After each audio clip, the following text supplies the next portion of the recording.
ঝুলানের জন্য টাকা নিতে আসছিস? গোপালকে বসায় কোথায় ঝুলন করছিস বল? এদিকে আয়, সবাই আয়। করিস তোরা সবাই? পরে দেখো ঝুলন কবে ঝুলন রে? সোমবার ঝুলন। তোরা কি পূজা দিবি? এই দেখো গোপাল ঠাকুর নিয়ে এসছে। পূজা দিবি তোরা? তুই পূজা দিবি? তুই তো নিজেই গোপাল। হ্যাঁ সব পুচকি পাচকা বেরোয়েছে গোপাল। দাঁড়া, হ্যাঁ তোরা কি আদৌ পূজা দিবি? দিবি তো? তাহলে পূজা যদি দিস তাহলে আমি টাকা তোদেরকে দেবো, ঠিক আছে? আর যদি না দিস তাহলে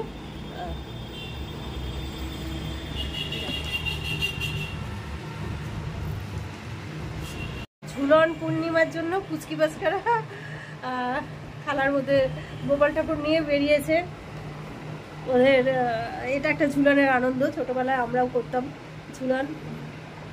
আয়, আমরাও ঝুলন করতাম, আমরাও এরকম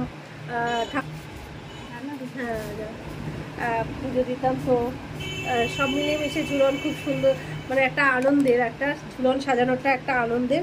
এই জিনিসগুলো হয়তো এখন অনেক কমে গেছে, অনেক কমে গেছে, কিন্তু সত্যি এই জিনিসগুলো আর এখন ডিজিটাল যুগ হয়ে এগুলো অনেক কমে গেছে। কিন্তু অনেক দিন পর বাচ্চাগুলোকে দেখে বেশ ভালো লাগলো।